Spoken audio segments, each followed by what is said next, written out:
Hello दोस्तों, आप सभी का फिर से एक और नई वीडियो में स्वागत है। तो दोस्तों, हम देख रहे थे आरपीएफ से इम्पोर्टेंट क्वेश्चनों से जुड़े प्रश्न उत्तर। तो दोस्तों, ये हमारा पार्ट 2 रहने वाला है और हमने पार्ट 1 पहले ही बता चुके हैं दोस्तों। तो शुरू करते हैं वीडियो शुरू करने से पहले आपसे एक छोटी सी रिक्वेस्ट है साथियों कि यूट्यूब चैनल एग्जाम स्टडी को सब्सक्राइब करें और यदि आपको पीडीएफ प्राप्त करना है तो टेलीग्राम चैनल को ज्वाइन करें। ओके दोस्तों, तो शुरू करते हैं वीडियो। तो पहला क्वेश्चन है कि सीमांत राजस्व क्या है? क्या है कि सीमांत राजस्व क्या होता है साथियों? तो ये होता है कि अतिरिक्त यूनिट की बिक्री पर प्राप्त राजस्व का। ओके, क्या होता है? अतिरिक्त यूनिट की बिक्री पर प्राप्त राजस्व। ओके साथियों, अगला है कि राजनीति विज्ञान किसका विज्ञान है? तो साथियों, यह हो जाएगा आपके सामाजिक इंजीनियरिंग का। इसका सामाजिक इंजीनियरिंग का विकास है साथ। अगला है कि भारतीय संविधान में अलिखित स्वतंत्रता, समानता और बंधुओं की संकल्पना किससे प्रेरित है? तो साथ ही इसका उत्तर हो जाएगा फ्रांस के संविज्ञान से। किससे? से विज्ञान से संकल्पना प्रेरित होती है साथी। अगला है कि राष्ट्रपति और उपराष्ट्रपति की अनुपस्थिति में राष्ट्रपति के कार्यों का निर्वहन कौन करता है? यानी कि दोनों की अनुपस्थिति में इनके कार्य को कौन देखता है साथियों? तो भारत के मुख्य न्यायाधीश कौन देखते हैं? जो भारत के मुख्य न्यायाधीश होते हैं वो इनके कार्यकाल को देखते हैं। अगला है कि U-235 श्रृंखला की किस संख्या से संबंधित है? तो ये साथियों एक्टिनियम श्रृंखला से। इससे एक्टिनियम श्रृंखला से संबंधित है साथ।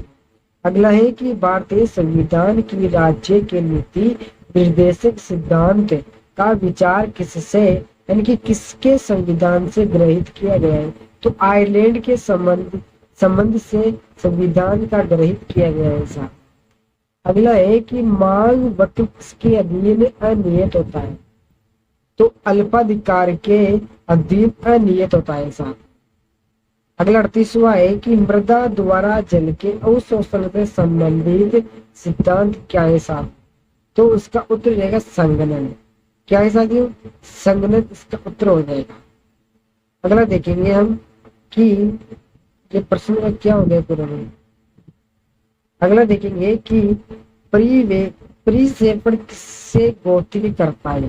तो ये मोड़ का मान या माध्य का मान, दोनों में से किसका आंसर हो जाएगा? एक बार आप कंफर्म कर लेंगे। 38 इसका आंसर। अगला है कि भारतीय वास्तुशिल्प में सुर्खी किसने शुरू की? तो साथियों सल्तनत सुल्तान। किसने? सल्तनत सुल्तान ने वास्तुशिल्प में शुरू किया था साथियों। अगला है कि किस प्रकार की आणविक गति का आंतरिक ऊर्जा में कोई योगदान नहीं होता? इसमें कोई भी उत्तर नहीं है साथ। अगला 42वां है कि वर्ष 2017 का ज्ञानपीठ पुरस्कार किसे प्रदान किया गया? तो कृष्णा सोबती को। जिसको? कृष्णा सोबती को। ये एक स्त्री है साथ में। क्या है? एक स्त्री है और एक लेखक है साथ में। ओके, कृष्णा सोबती साथ में। अगला है कि वैदिक साहित्य की रचना किस काल में हुई? क्या है? वैदिक साहित्य की रचना कौन से काल में हुई थी साथ में? इसका उत्तर हो जाएगा साथियों 3300 ईसा पूर्व से 2500 ईसा पूर्व के बीच में हुई थी साथ। ओके, अगला है कि जिस समय ये भारत को स्वतंत्रता प्राप्त हुई उस समय इंग्लैंड का प्रधानमंत्री कौन? इटली। क्या नाम था? इटली को नाम नहीं है यानी कि जगह का नाम, ये एक इटली था, इसी का नाम था साथ। अगला है कि महाबलीपुरम में रथ मंदिरों का निर्माण किसके द्वारा करवाया गया? तो पल्लवों द्वारा। किसके द्वारा? पल्लवों द्वारा महाबलीपुरम में रथ मंदिरों का निर्माण करवाया गया है साथ। अगला है कि यदि बंद पात्र में कुछ गैस निकाल कर दाब कम कर दिया जाए तो गैस अणुओं का माध्य मुक्त पतन क्या होगा? तो साथी वो बढ़ जाएगा। क्या हो जाएगा? वह एक बढ़ जाएगा साथ। अगला 47वां है कि निम्नलिखित में से क्या राज्य का अनिवार्य तत्व नहीं है? तो संस्थाएं राज्य का अनिवार्य तत्व नहीं है। सरकार है, जनसंख्या है और संप्रभुता भी साथियों राज्य का तत्व है। अगला है कि निम्नलिखित में से किस वर्ष गांधी इरविन समझौते पर हस्ताक्षर किए। तो 1931 में इरविन समझौते पर हस्ताक्षर किया गया। अगला है कि निम्नलिखित में से कौन सा कार्बनिक यौगिक तांबे की मौजूदगी में गर्म करने पर नीले हरे रंग की ज्वाला उत्पन्न करता है। तो साथ ही हो जाएगा आपके सामने क्लोरोबेंजीन। क्या उत्पन्न करता है? क्लोरोबेंजीन उत्पन्न करता है। साथ अगला है कि शैवाल विज्ञान अध्ययन क्या है? तो वो एक शैवाल ही है। साथ अगला है कि शैवाल एक ही प्रश्न को बात के पहले बात। अगला है कि वाष्प उत्सर्जन न्यूनतम होगा जब। क्या है? वाष्प उत्सर्जन न्यूनतम कब होता है? साथ में अधिक आर्द्रता होती है जब ही ये न्यूनतम होता है। अगला है कि मृदा का प्रयोग किए बिना पौधे को उगाया जा सकता कौन सी विधि के द्वारा? तो पोषक घोल में घोलकर मृदा के बिना पौधे को उगाया जा सकता है। साथ अगला है कि अम्लों का प्रतिरोध करने वाली स्टील की किस्म क्या है? तो वो स्टेनलेस स्टील। क्या है? स्टेनलेस स्टील है। साथ में अगला है कि मुगल प्रशासन को दिल्ली में सुल्तानों से भिन्न विचारों तथा सिद्धांतों पर सत्यापित करने का काम मुख्यतः किसका था? तो सातवीं बाबर का था। किसका?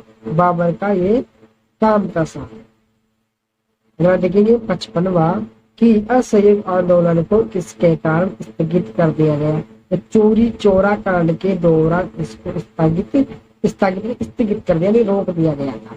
अगला है कि निम्नलिखित में से किस काल ने जाजिया समाप्त किया था?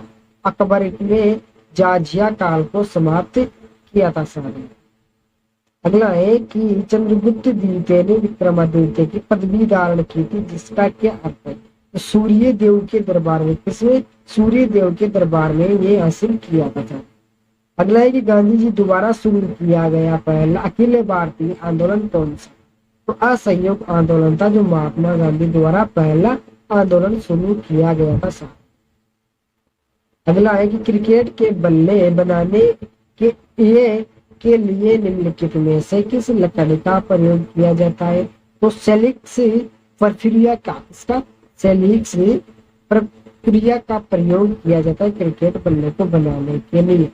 अगला है कि तमिलनाडु दक्षिण पश्चिम मानसून की अवधि के दौरान सूखा क्यों रहता है? क्योंकि वह वृष्टि छाया क्षेत्र में स्थित है। साथ में और यहाँ पर कब वर्षा होती है?